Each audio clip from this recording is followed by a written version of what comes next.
If you don't know me, my name is Kent Fujiwara, and I will be your tour guide this evening as we discuss the Battle of Wilson's Creek, or the Battle of Oak Hill.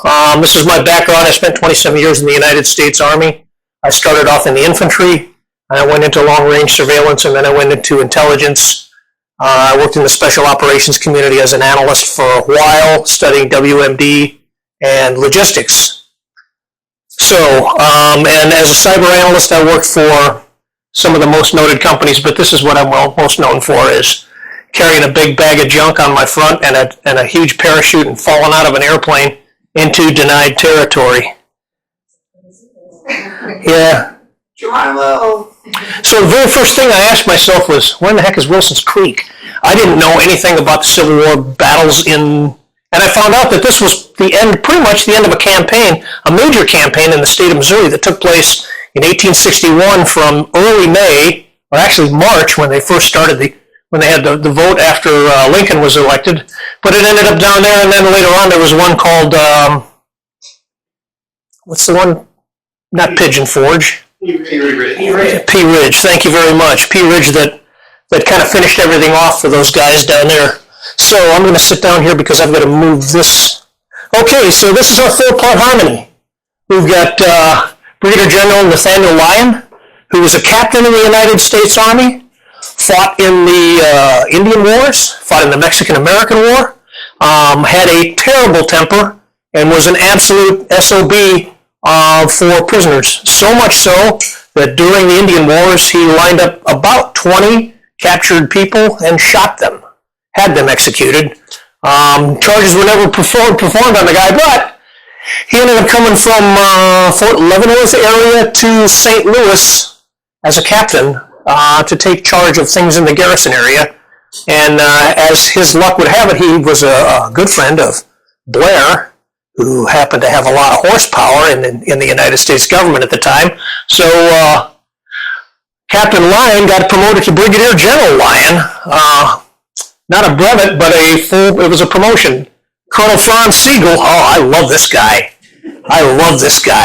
So, born in Germany in 1848-49, he was a part of the German Revolution down in the Baden area. And he got wounded in 48 and escaped to Switzerland, and then came back in 49, and they restarted the whole mess again, and he got wounded seriously, and then went back to Switzerland, and then escaped via some kind of a clandestine network to a place called England. And his future wife was in England with him, and he knew her, and he knew her father. So that relationship that they established here in St. Louis, or in New York, that came to St. Louis, that was a long-standing activity. That Franz and Elsie knew each other pretty well. They were probably not dating formally or courting formally at the time, but they knew each other, and they were more than just good friends. My friend General McCulloch, a self-made man, started off as an artilleryman and got a battlefield commission during the Indian Wars, I believe, or Mexican-American War, and then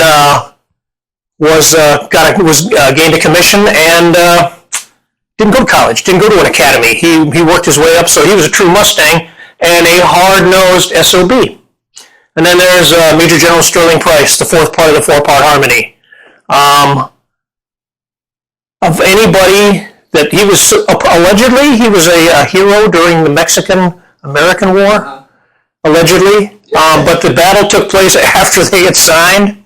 So truly, I don't know. I don't know if he was a hero or not in the Mexican-American War. Then originally he was a relatively staunch supporter of the Union. He leaned towards the Union, not necessarily a staunch supporter, but he leaned towards the Union. Well, what's the problem with that? Well, in Missouri, we were torn. The state of Missouri was torn. We just wanted to get along with everybody. Can't we just play and get along? And then Lyon comes in on, the governor of the state of Missouri calls up the militia. After Lincoln was elected, and not immediately after, but sometime after, and they gathered in St. Louis. About 3,000 militia, give or take, and they were going through their drills, a lot of cannoneers, and they were going through their drills, And this guy up here on the top left-hand side, Brigadier General Nathaniel Lyon, was a staunch Unionist, and he did not think that those guys should be there. So he called his buddy, newly promoted colonel, appointed colonel of the 3rd Missouri Regiment from the Missouri Guard, which was predominantly German, which was interestingly a part of the Turner organization, which was basically a paramilitary front for them to say they're doing things like gymnastics. So that's where he predominantly got most of the cannoneers that he had. That we'll talk about them in a little bit. But he had the 3rd Missouri. He was a colonel of the 3rd Missouri. The 2nd Missouri was there, so they had about 1,200, give or take, plus all the forces that Major Sturgis brought down from Fort Leavenworth and all the other places, the U.S. regulars, and we'll talk about them in a minute. So they all got together and they surrounded these hooligans at this place called Jackson, Camp Jackson. They named it after the Missouri governor, and rounded them all up, and they were parading through the streets. Lyon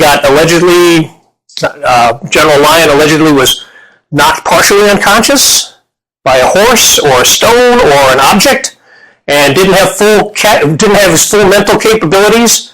So our boy over here, Franz, doesn't know that he's in charge, but somebody fires a pistol, and the racial epithets are flowing from the crowd because they're taking these home people, and they're Germans, they're Dutchmen. What the heck is going on here? Look at them. They look different, too. So they started throwing stones at them, and somebody fired a pistol, so they went, vroom, and they fired into the crowd and killed 28 people, I believe is the number. Seriously injured a lot more. One of the people that they killed, was a baby or an infant. So let's go to the next thing. So we're talking about the campaign in Missouri. There's a whole bunch of stuff happening in here. So the Camp Jackson affair happened early. We're not going to pay attention to New Madrid down there because that has absolutely nothing to do with this campaign over here. So, Camp Jackson affair. So the governor rounds everybody up and they hop on trains and they go to Jefferson City. Right? And so General Lyon says, we're going to see what we can do about this. So he hops up there and he heads to Jefferson City. But at the same time, Colonel Sigel flies down the railroad and gets down, he's moving down this way to try to cut everybody off at the pass. Well, didn't exactly work that way. Nothing happened in Jefferson City, but they absconded with some materials and other stuff there, and they met on the field in Boonville. Needless to say, the Missouri State Guard and Governor Jackson did not fare well, and General Lyon was the victor of the day. So he is in communication with Colonel Sigel down here in the south, and Sigel is running into resistance, and he's telling him that there's a large resistance growing down there in the southwest part of the state, and he needs help. So, what's he do? He flies down here to Springfield, not flies, but got there as quick as they could. Interestingly, Lyon's forces moved through the state of Missouri and covered more ground marching during the Missouri campaign than most of the armies did, with the exception of Sherman's march. They marched a long ways. I mean, that's a long march, and that is hot weather. So here's the problem, though, with the Union forces. They've got a bunch of 90-day enlistees. So they're 90-day enlistees, and all this stuff takes days and days, and time is starting to pile up, right? So now they're down in Springfield, and these guys haven't been paid. They haven't been fed. Their clothes are tatters. They don't have boots and shoes to wear. Their armament and ammunition, such that it is not very well, not very good, because there's a place called Waller where the rail ends. And if you know anything about logistics at all, an army travels on its stomach, and they fight with what they have, right? So, General Lyon is sending requests back to whoever the commander is of the West. He had been replaced. Fremont, thank you very much. Fremont, the Folly.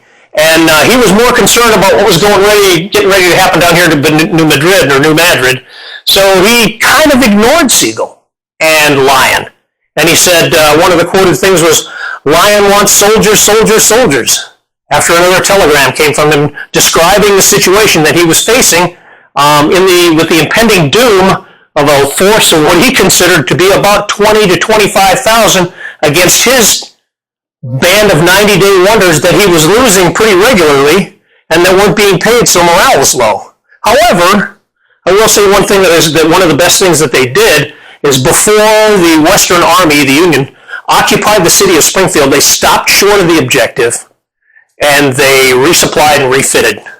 They were worried about the effect of not having any food and not being treated well by the Union Army on the populace of Springfield. Remember, Springfield is a much smaller town than it is now. So we are not going to talk about the fight in Springfield. It is not truly germane, but it happened before this. So, prelude to a kiss. Everybody's gathered up down here. And on the evening of the 9th of August, the Confederate Army that is now bonded together, Generals Price and McCulloch, and they don't really like each other, they've banded together and they're going to move towards Springfield to do a surprise attack on the Union forces that are there. However, General Lyon had the same idea about them now. So in the evening before, all the activity takes place on the evening of the 10th. Is that right? Then before the 10th, it's raining. Okay? They didn't have cartridge boxes to carry their rounds and their ammunition in. And if you ever tried to fight a battle with wet ammunition, it doesn't work. That's why we used to have to cover the mortars up so that it wouldn't rain on them and make the fuses go when you drop it into the tube. And then you got to tilt the tube out and slide that round out and then hope that the cheese charges, you can replace them, but you can't, so you just pitch it over to the side and wait for everybody else to go, and then you blow everything up and hope you don't get blown up with it. That's interesting, right? That's the mortar guy in me. I told you I had some experience of that. Okay, so terrain and weather always go together. That's the thing that we learned in the intelligence community. So the terrain, dominated by the Ozark Plateau, escarpments, rocks, woods, rolling terrain, a lot of water to cross, sometimes intermittent streams, sometimes full-time streams, or creeks, like the place called Wilson Creek. The topography is rolling, so it is a good thing for putting artillery on one side of a valley and shooting all the way over to the other side of the valley, which happened pretty much. The weather on August 9th, rainy and muggy and miserable in the area of operations. On the August 10th, the high temperature was going to be about 110 degrees Fahrenheit. It was going to be beastly. If you have never fought a battle in temperatures above 100 degrees, you have no idea what misery is. Okay, because you got all this stuff on, and you're moving, and you're dry, you can't stop and take a drink. Now they've got these things called camelbacks, and these guys just have this long tube that comes under their arm and stick it in their mouth, and they can run forever and shoot. It's amazing. But in the bad old days, we used canteens. You had to stop, unscrew the top of the canteen to try to take a drink out of it, if you had any water in your canteen, and you're moving, right? And then you try to screw it down, and the water spills out all over the place. And then you try to put it back in the back end of in the carrier in the back, or sling it over your shoulder if it's a carried one, and you lose the canteen, and it falls down, and people kick it around, and now you don't have any water. So hot, miserable. We did not know about heat. We knew about heat stroke, but we did not know the direct effects of it, and it affected both sides of the battle almost equally. The Union Army was bedraggled by the time the battle was done. The Confederate Army was just as bedraggled by the end of the battle.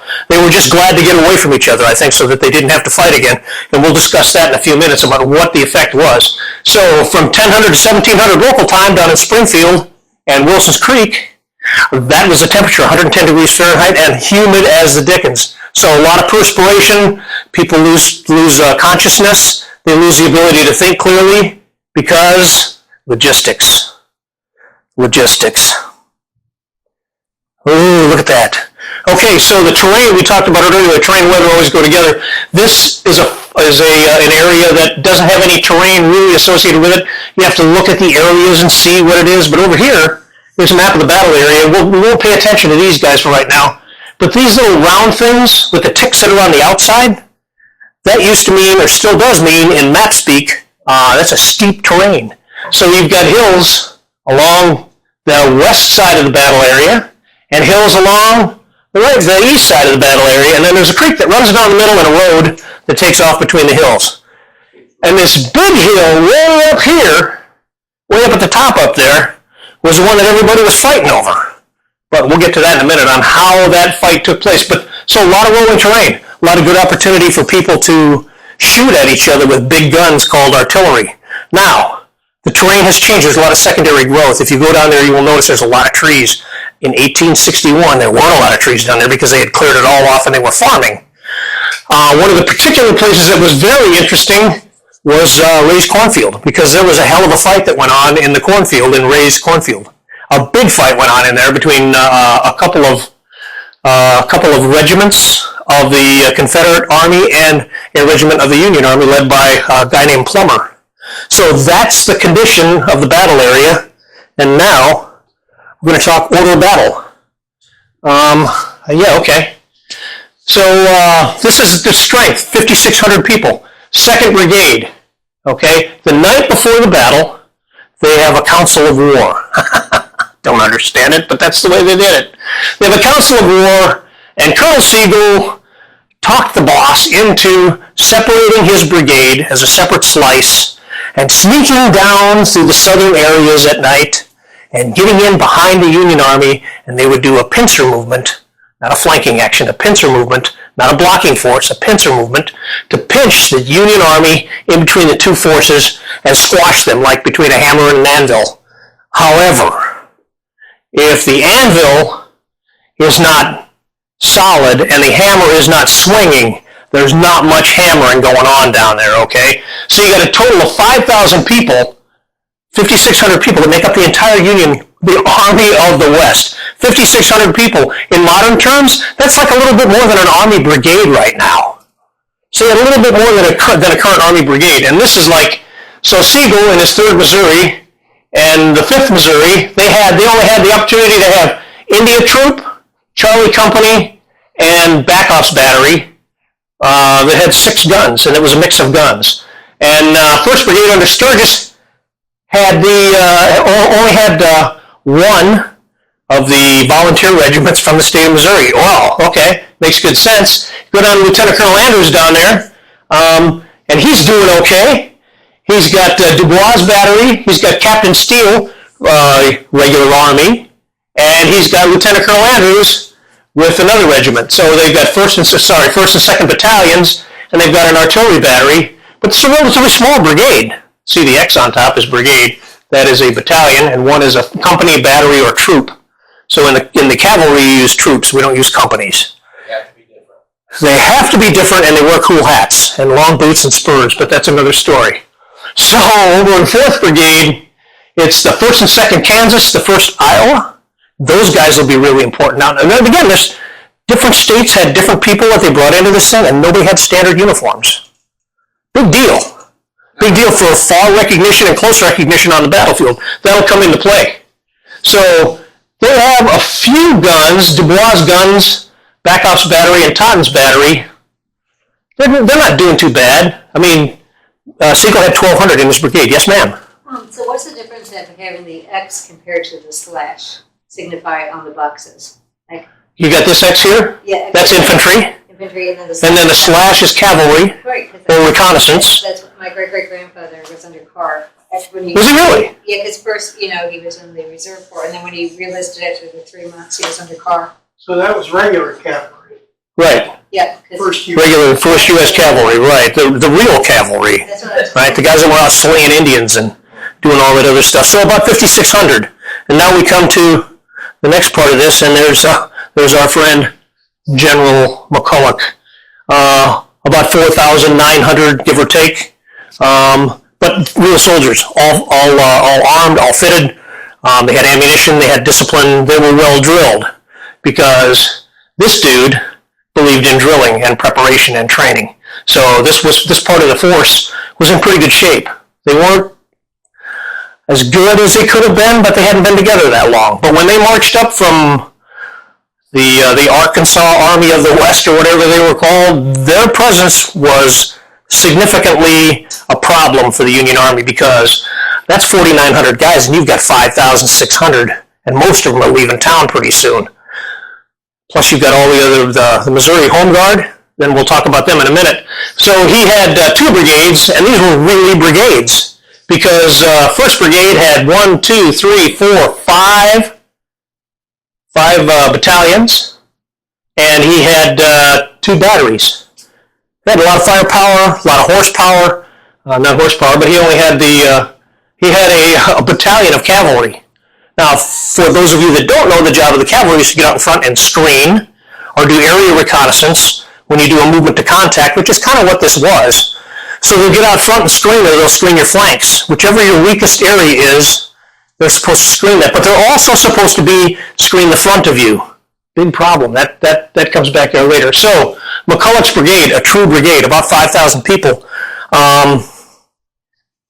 big enough to cause problems. Here, however, we have a different story. Okay, Major General Sterling Price has 2nd, 3rd, 4th, 6th, and 7th divisions.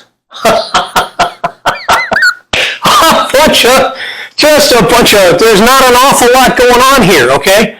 These are mostly 90-day contractees. There are some people with longer contracts in there, but most of these guys are 90-dayers. Now, they were good. The cannoneers were very good at what they did because it was easy to learn how to do that. The problem was they had to learn how to depress and elevate the muzzle from the back end of the piece so that when you aim it higher, it shoots farther. When you aim it lower is when you've got a thing called a canister round, which is like a bunch of lead weights in a coffee can, and it fires it out, and as it comes out, they spread out all over the place. Or there's a charge behind them that spreads them out, and it blows everybody up, shoots lead and stuff into the ground. It's miserable. It's absolutely miserable. Canister rounds. So he has 5,221, but he has a whole bunch of non-combatants. They don't have any arms, right? They don't have any equipment. They don't have uniforms. They're just kind of camp followers. But they were there. They were volunteers to be there, but they just didn't have the equipment to train them or to equip them because they weren't set up for that. He had more people than he had weapons. That's okay. And before you move off of that, Yes. it also looks like he had a much larger percentage ratio of cavalry. Was that part of his... Heavy cavalry, yeah, in Missouri, cavalry was a very, very easy to raise cavalry regiments or cavalry battalions or squadrons, right? Because everybody wants to ride a horse, nobody wants to be on the ground. Cavalry and artillery heavy, yeah. The screeners had to have somebody to screen, and there weren't many of the latter. Right. It looked like from the order Right. Predominantly, there was a lot of cavalry, a lot of artillery. So everybody wants to ride a horse. Everybody wants to do cavalry stuff until it's time to do cavalry stuff. Everybody wants to be in the infantry until it's time to do infantry stuff. All right, let's move along You here. got a plan until they get punched in the mouth. That's right. Okay, so here is the main engagement, and it is a lot of activity that happened in there. There's 3 separate phases of this activity. So I'm going to break it down for you on separate maps that we've done it. But let's get the order of battle straightened out here. McCulloch and the Western Army are on this side of Wilson's Creek. Okay? Predominantly on the right side over here is Fat Boy, the former governor of the state of Missouri. There's kind of a mixture up here, and then way up here, there's a ragtag bunch of cavalry people up there. They're supposed to screen the front. We'll go over this in just a minute. And down here is my main man, Colonel Siegel. I will tell you that there were things that Siegel's unit did that really surprised me the more I read about the battle. But we'll cover those in a minute. So they start with a meeting engagement because the Union Army said, we're going to march at night and we're going to leave Springfield. So they're marching at night and they're leaving Springfield. Siegel's brigade was the last one in the order of march. And he split off. Now the wire road or telegraph road or whatever it's called follows about U.S. Route 160 right now. Southwest to northeast. That's the direction that it goes. It's not a perfect one, but U.S. Route 160 is a good approximation of the route that they followed until they got down to this area, because you see where's this road at? Right there, that road, the wire road, kind of wanders around through Wilson Creek, through the hills and stuff. It didn't have a lot of open terrain to go through, so it wandered. Okay, so this is where everything else is. So Price, McCulloch, Lyon, and Franz Siegel, my favorite guy. Okay, so now we'll look at a little bit more detail. Here we go. Now this is easier to see. Okay, so Brigadier General Lyon's forces, 1st Kansas, F Battery, also known as Totten's Battery, and 3 Battalion of Infantry flushed through the north about where the visitor center is now. They go south in there and they ran into a gaggle of cavalry. The night before, when they decided not to attack, neither Price nor McCulloch posted sentries or pickets. Why? I don't know. Kind of stupid. It's one of the things you learn as a soldier. You always have somebody out there screening in front of you. You have to put an LPOP out there. So if something walks by, you can go, OP coming in, and run in. So if something's coming at you, you got somebody out there to warn you, right? And they're up all night long. These guys over here sleeping in the cornfield and the stubble field and everything else like that until our boy here showed up. But they march all night long. And about 10 hours, 2nd Brigade down here with Colonel Siegel took an indirect path through open fields across tribute, and I've never been able to find the route. No, it's not that I haven't tried. I have tried, but I can only invest so much time before this thing started trying to find the route that 2nd Brigade took down there, and I'm still working on it. If I come up with that one, that'll be a doozy for us. Anyway, so General McCulloch is given overall command. He and Price discuss it, and he says, I'll take command, and Price Major basically doesn't have anything to say except, yeah, okay. So, here's the Ray's cornfield. Ray's house is way over here, just off the wire road. And when the engagement starts, right, these guys fled, and they tried to stop the Union forces from making it to the hilltop, but their momentum from the higher elevation carried them forward to them, and the Confederates could not stop them. So they had to make multiple assaults to try to push them off Bloody Hill, how it got its name. And there's a little thing out here to the side. So they're pushing on Bloody Hill. Now, when this starts, you hear the firing and the artillery going because, who the heck was it? Totten was told to unlimber one of the guns. So unlimbering means you disconnect it from the horses and you drop it, because the team of 6 horses goes this way. They drop the artillery, drop the piece, and then the cannon crew jumps off the wagons, and they've got the caisson back there with the powder and the shot and all the other stuff that they're going to fire, and they get the piece ready to go, and they lay it in, and then the chief artillery guy spins the little dial on the back end of the gun to elevate or depress the main gun tube so that they're firing in about the right way. Okay, so they hear the firing starting up here. So what happens down here? Backoff's battery starts firing. Relatively new guys in Backoff's battery, okay? Not a lot of experience in the field. They're firing, but they're not paying much attention to what they're firing at, and they're just shooting, but it's having the desired effect. The idea behind Siegel's secondary front, or the pincer action, was to cause the second echelons and the third echelons from the Confederate Army to not be able to get to the hill and meet with Lyon's forces that were moving, so they would have the opportunity to squash them. However, it didn't work out like that. So Backoff's battery is firing in here. These guys they're waking up. Nobody knows what's going on. There's artillery firing all over the place. Can you imagine what it was like? You wake up and you got guns firing all over. You hear stuff flying over the top of your head. You can hear the artillery rounds when they shoot over. Boom! They make a noise like that, and you're like, ooh, that's a big one. And then they go kapow when they hit, or they go thump, and then they go kapow after they hit, because the fuse is a little bit longer, so the artillery guys have to cut the fuse a little bit shorter, so it has a desired impact on the ground forces. McCulloch did not believe it.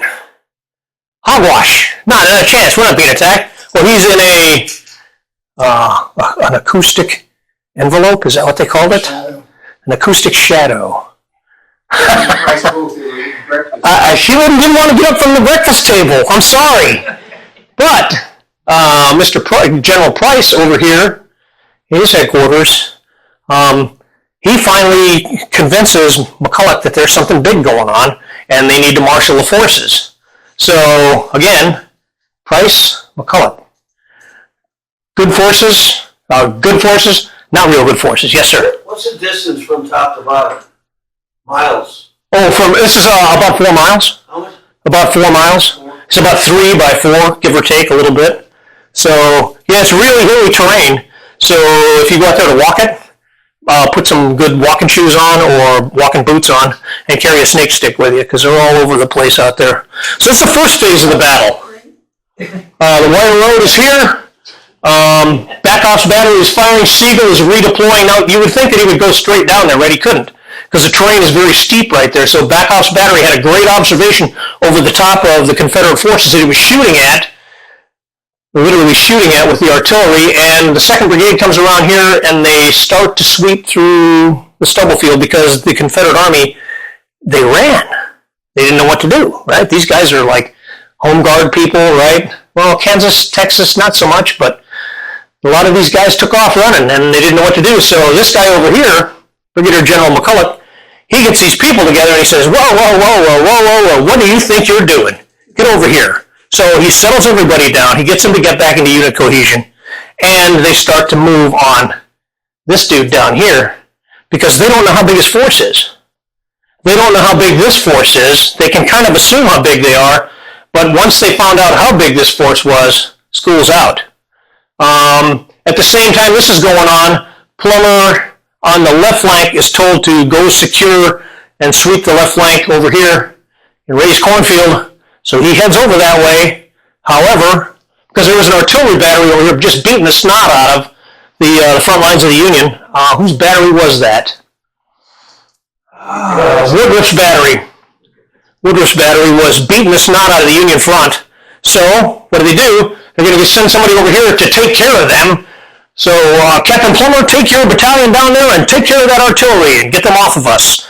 Okay, sir. So he does, but they get as far as the cornfield, and General McCulloch, who knew what was happening, put two battalions up there in that cornfield, and we'll talk about that in just a second. And they just absolutely, they had concealment, but they did not have cover. Now, the difference between cover and concealment is cover protects you from boom and shrapnel. Concealment protects you from observation. A lot of people get those things mixed up. Cover is protection from boom, and concealment is protection from visualization, from visual look.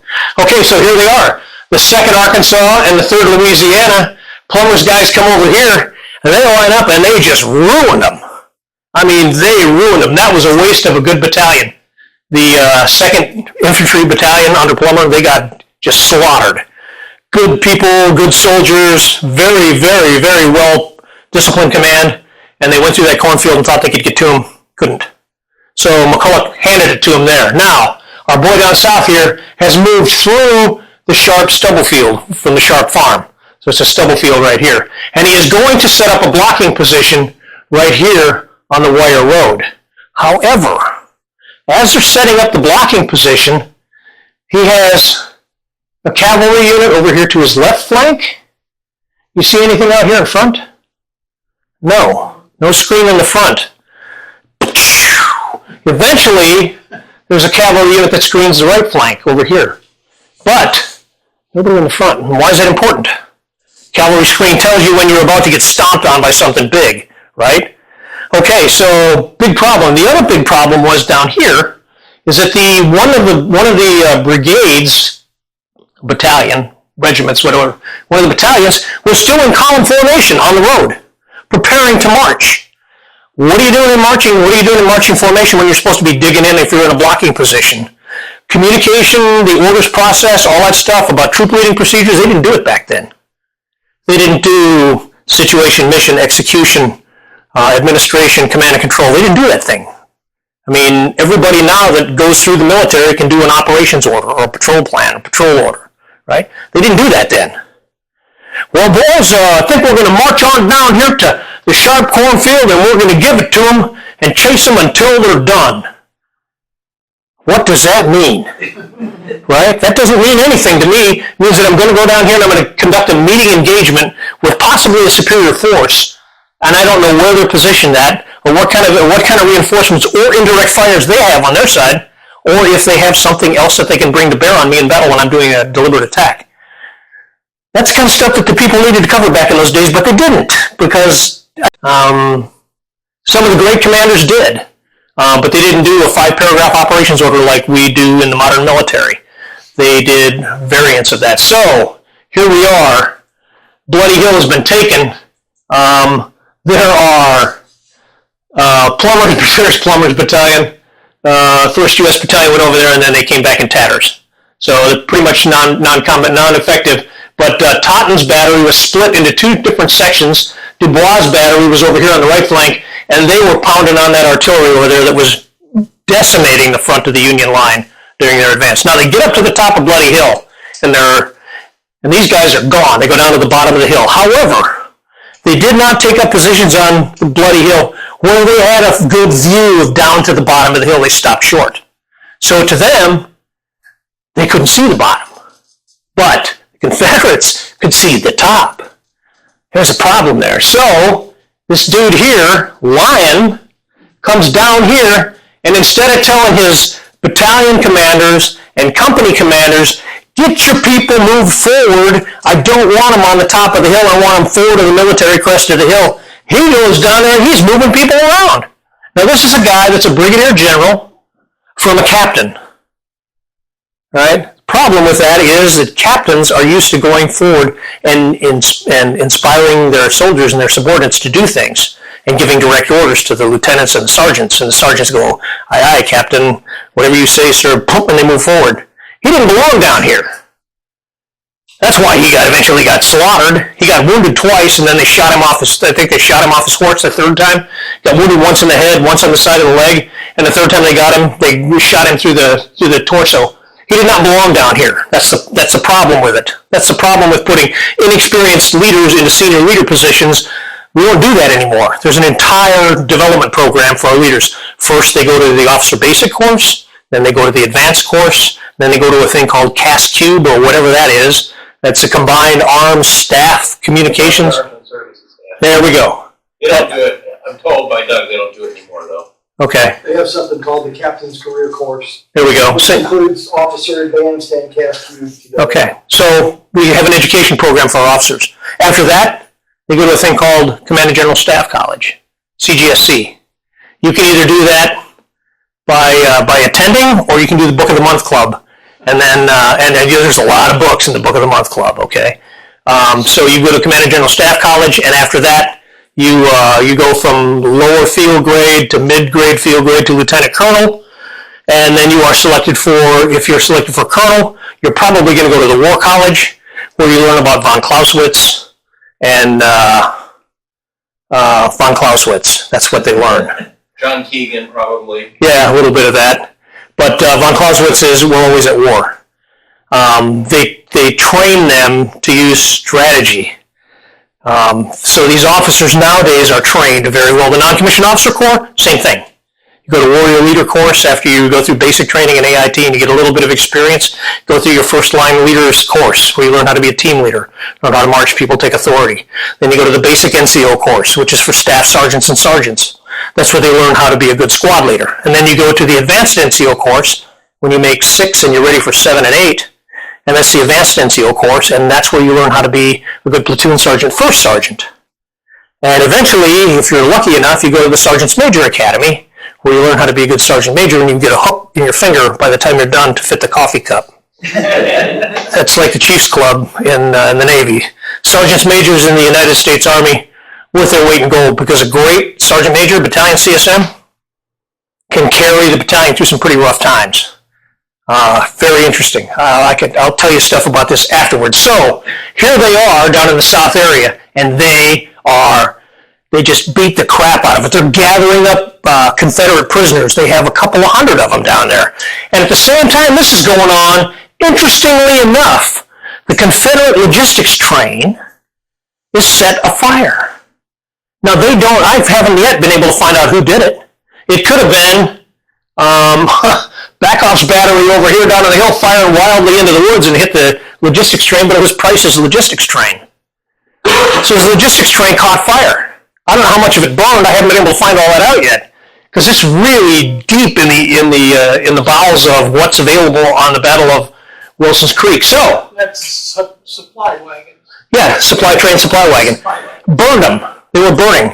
I don't know how it got started, but now that had a dramatic effect on Price later on. And in this one just as well, because as we go to the next phase, so Price they make 2 assaults on trying to dislodge the guys off of Bloody Hill or Oak Hill. Both of them fail. So Price goes back down, gathers up all the people. We're going to do a big attack. We're going to throw them off the hill. You're going to charge those guns. And the same time we're doing that, there's going to be a cavalry attack, not a feint. So, Ken, at Yes, this point, Siegel is basically a blocking force. he's a blocking force down here. Attacking anything? He's setting up as a blocking force. Right. Now he has cavalry on his left. I don't know what the hell they're doing back here, but they're way back over here on the left. They should have been scattered along the front because he doesn't have a way to, he's blind. So they're in a blocking position here. They're still not positioned very well, but one thing that Siegel did know how to do is use his artillery. So he's got them set up in a battery line. He's got the battery of artillery here, a 2-gun section here, and a 2-gun section here. And then he has one regiment this way, or one battalion this way, sorry. And they thought that he would be about on the wire road near the battery. And then off to the left-hand side was a cavalry screen. I don't know why the hell they went way down here. Because the 3rd Louisiana, they weren't recognized as the 3rd Louisiana until they were within 40 yards of Siegel's forces. 40 yards? 40 yards! The trees are 50 yards away down there where his battle is. So he's set up here on the road. It's clear. You've got about 50 yards to the tree line in the creek where he's set up at. He didn't have any cavalry screen. They sent one skirmisher down there. One skirmisher down there to find out what was going on. And what happens, he sees General McCulloch, right? And so he's going to be a hero, and he lines up to take a shot at him, and they killed him. So he didn't bring any information back about the impending doom that was about to just climb all over Colonel Siegel's brigade, and they climbed all over them. Because these guys here were angry. They interrupted their breakfast. They went through and they stole all their stuff they were stealing stuff out of the tents, capturing their buddies and stuff. Not that they were buddies, but capturing their cohorts. That kind of has a tendency to get your back up a little bit, so they're loaded for bear, and they're about ready to take Colonel Siegel to task. And and they did. A full rout of a brigade. Where is it? Gone. A combat ineffective. Gone. Completely gone. They said Siegel and a few got up the wire road through the Confederate forces. Siegel was in Springfield before the Union forces got there. He was hiding in a cornfield and seen by multiple people of the command hiding in a cornfield with his horse. Not a good thing for a brigade commander to do, but he actually redeemed himself because of what he did down here to the supply train. Because that affected Price's operations and follow-on operations by the Confederates because they did not have a supply train to go back to or to bring up to refit and resupply. They didn't have it. It was in disarray. So Price could not do anything. This is the big charge, right? The 3rd and final charge. Oh, boys, we're going to take it for states' rights and all the other good stuff. And they go in there and they almost broke through. However, Totten's battery, and I believe Totten was down in Arkansas in Little Rock as a field artillery commander down in the garrison down there. Yeah, he trained to win Arkansas. And he was training the Arkansas guys that were shooting back at him. He did a pretty good job because that artillery fire that they were taking back from them, the counter battery, was pretty darn effective. So he did a pretty good job. However, Totten's battery and Dubois' batteries, if they had not kept up the fire that they did, the Confederate forces would have rolled all over the top of that, and then there would not have been a brigade down there. This guy sliding up the wire road with his defeated brigade that was fully routed by the Confederate forces down here by McCulloch's 2nd Brigade, there wouldn't have been anything left. So they're going to do a feint over here with a cavalry brigade on the left. It's not a feint; it's a full attack. But what did they do? Is they ran them straight into Totten's battery. What do you do with horses that are getting fired on with artillery? They fall on the ground, right? And the soldiers are riding on top of them. They get shot off the ground. You shoot canister rounds at them. It's like Claymore, baby. Woo! With those ball bearings and that steel and that lead comes flying out of that can, and it just decimates the force out in front of it. That's why nobody likes canister rounds, or didn't like it. So they've got this big attack that they're going to do, and if it had not been for Totten and Dubois' batteries, and they would have been toast. But they decide that they cannot take it, so the Confederates fall back. Now, this is about the time when my main man, General Lyon, was down there spurring the troops on from the front, right? What does he happens? Riding around on his horse out there. He's got a big horse, guy on a white horse. What do you think we're going to shoot at? Shoot that guy on the horse, because he looks important. He's got a hat that's cocked up on one side. That guy's important, and he's pointing, right? Yeah, we'll get him. And he's got a flaming red beard. He's got flaming red beard, right? So shoot that guy. Shoot that guy. And they did. So now the next guy to take over is Sturgis. The same Sturgis as Sturgis, South Dakota is named after. He was the next in line. He was the brigade commander underneath Lyon for the 1st Brigade. So he orders a withdrawal, and the Union Army withdraws, and they pull back up north to Federal Withdrawal, and then they get back to their original trace, and they limp back to Springfield. Now, there were some heroic activities when there were a few Confederates down here that were raising 7 kinds of cane with the Federals trying to get out. One of the Union soldiers was bound and determined to bring a field piece back with him.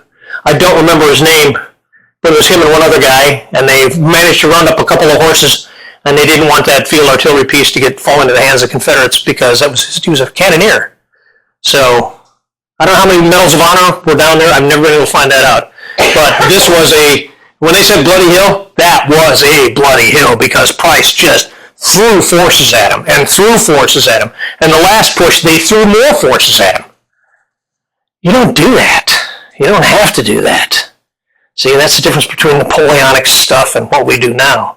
You may fix somebody here and fix somebody here, but you will find a way to infiltrate their lines. Either passing of lines, a forward passage of lines, or meeting engagement from one side or the other. Once you guys get these guys fixed here, it's easy to get somebody to break them loose from the rear and come in from the side and roll that flank up, provided that they don't have a cavalry screen over here on the side, but we learned that from Sigel, right? Now,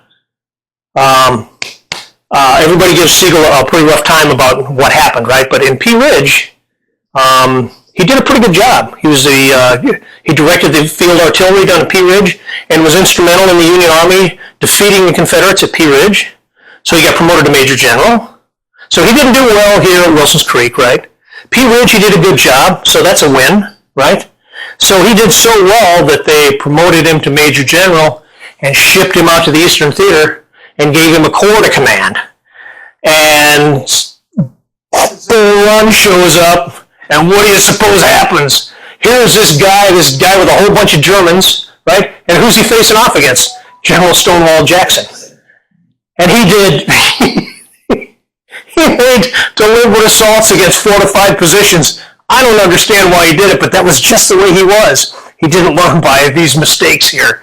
So the one thing that Sigel's corps did was they kept the right flank of the Union Army intact, and the field artillery did an outstanding job of protecting by fire the retreating Union Army for Pope. So that's the only that was actually pretty good. So he's 1-2 now, right? 1 win, 2 losses. And along comes, so he takes time off. He goes up to New York, 1863, takes about a year off, comes back down. Maybe they'll forget about what happened at Bull Run. Nobody forgets that stuff. But they gave him another chance because he's very active in the German-American Association. Did you know he's got 2 statues to him? One in New York, one in St. Louis? I had no idea that a guy that loses that many battles got his own horse statue. Wow, I did the wrong thing. I should have taken that commission when they gave it to me and got all my people slaughtered. I would have had a statue to me. My name would have been up there in memorial, timeless, right? So here he comes now. He's in the Department of West Virginia, and he's supposed to go down the Shenandoah Valley.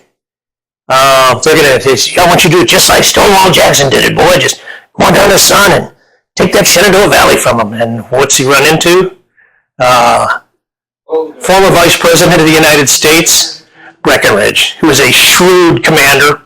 And Breckinridge didn't have a lot of forces, but the forces that he had were very well trained and very well conditioned, and they were disciplined. This is also where the cadets from Virginia Military Institute got their baptism of fire, and like 30 of them died. Because they weren't supposed to, because Breckinridge said, do not engage them in the battle. They're back here just to be back here as a show of force. And things went kind of rough for him. You have to read about Newmarket to see what a cluster bang that thing was. Because if you could have screwed it up, Siegel did, right? Yeah. Oh my God, he did a terrible job down there. You go back when you shouldn't The attacks were off disjointed. The artillery was not coordinated. They left pieces unmanned out in the middle of the field, and the VMI cadets captured an artillery piece. Cost them 30 lives, but they got a piece of steel for it. So, yay. But so Siegel, 1 win, 3 losses, or 1 draw and 3 not so good. Needs improvement, right? In the modern world of human resources, these are opportunities to improve, right? So Grant said, I don't have to do that anymore, so I can laugh about it. and then Grant said, you're out. And so let's talk about the losses in the battle. Holy mackerel! Not as many killed as I thought. Right? Confederates, they have about what's this percentage? 12 to about 9 to 10%, maybe a little bit less than 8%. 8%. Wow! Look at this one over here. Whew. 1,317. That's combat ineffective. That's a 14 to 15%. You're done. You lose 15% of your command, you are not functional as a command. I don't care who you are. You get 258 killed, so for every one of the wounded, it takes 6 people to get that wounded guy, or that wounded soldier, back to the rear to get treated, if they survive. If they don't survive, then they still got to dig a hole and bury them. That takes more people to do it. Plus, there's the trauma, and missing 186. They had to be from Siegel's brigade. That's the only thing I can think of, because they took off down south and went down to Mexico. That's the only thing I can think of. But missing 10 on the Confederate Army. So 1,232, 1,317. About the same amount of numbers, about 100 more over here than over here. But ratio of force-wise, this is huge. 1,300 to 5,600. That is a gigantic loss. Now, nobody pursued after the engagement. Nobody went up Bloody Hill when they found that they were, yeah, we beat them. What are you going to do? You go up and you commit more forces to them, and if you can't catch them there, you flank them and beat their noses in all the way back to wherever they're retreating to, so that they know that they will never again come down and fight in this area. Yes, sir. So which Confederate officer did you put the blame on for not pursuing? McCulloch and Price. I mean, one of them over the other particularly, or Price was. How there were 2 commanding generals. Well, Price and McCulloch hated each other, and McCulloch did not want to support Price's objectives. He did not want to go further up into Missouri and chase down this ragtag mess of people. So it was probably his insistence that they not continue, because they agreed to disagree. So it's not you, it's me, and they stepped aside from each other. Right? It's not you, it's me, and they stepped a little bit further apart. Okay, we're gone now. He was a jerk, right? So. Yeah, and he was an overbearing son of a gun, right? They didn't like each other at all. I think he was also the Texas Ranger. Well, he was a Texas Ranger. He was a very, very good field commander. Okay, so Siegel's effect on operations. Yeah, so during the brigade rear operations, the logistics train caught fire. We talked about this. Confederate forces didn't pursue. Why? They didn't have logistics to do it.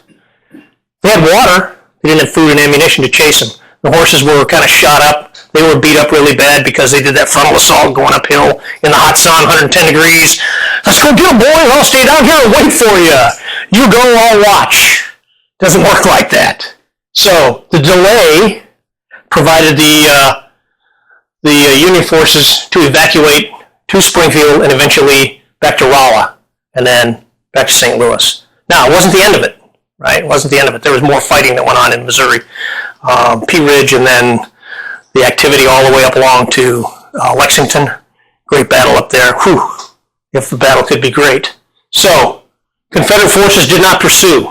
That was a major, major mistake. And if Price or any of his commanders had had an ounce of sense, they would have said, we've got them, let's consolidate and move on them.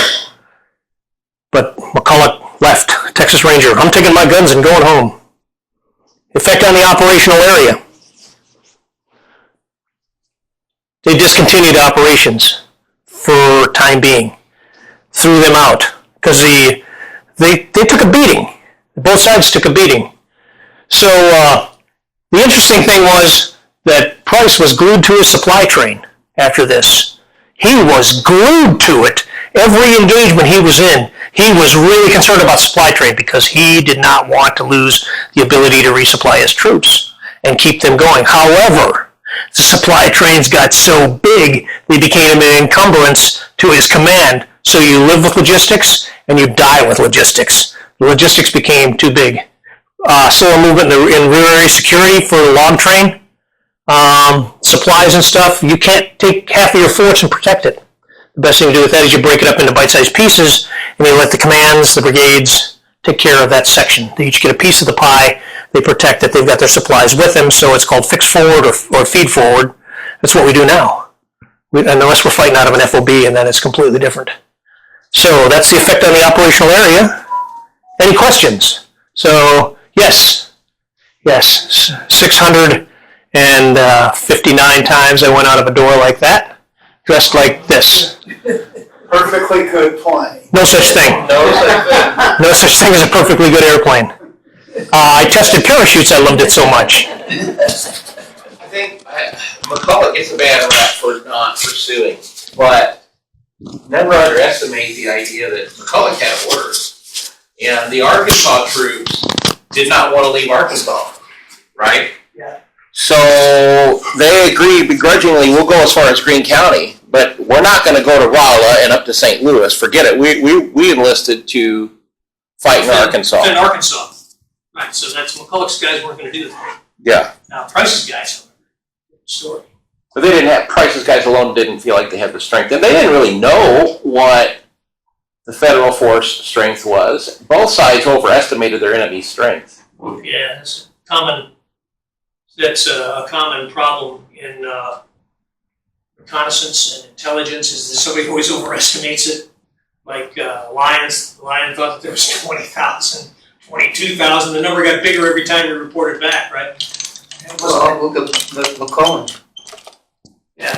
So that's when McClellan was taken after then. but McClellan didn't want to lose his boys. That's what was the biggest problem. he didn't want to deploy them for, and they did not do an awful lot. The Arkansas faction, they didn't really try to take Bloody Hill. That was more of a state guard activity. That's a good way to say it. But they So the didn't. Missouri on the left, the Missouri under Price went after Bloody Hill, and McCulloch on the right went after. Kind of supplied some activity for him. He chased Plummer. he went after. I mean, they tore Plummer up in the cornfield early in the battle, and then he chased off Siegel. My job's done. I got the rear area secured, right? Go ahead and get him, General Price. Take that hill. They didn't spill a lot of blood. They didn't spill. They fought valiantly in what they did, because when they showed up, and surprise, and Siegel 50 yards, and they popped out and they're 40 yards away. You got no time to react, and they're all standing around with their thumbs in their pockets, right, tying their shoes. And what happens? Man, these guys come in and just laid a volley fire down, and they just decimated their ranks, and they broke instantly. Plus, they were on the road ready to haul ass anyway, so they got up with both hands and took it down the road with a wheelbarrow. They did not mess around. They got out of the area quick. I mean, they were all over the place. They went down south and they went up towards Springfield on the road up in there. It was unbelievably a terrible mess. I'm done. And I got you done. Oh, I wanted to get done early. Darn. That was great.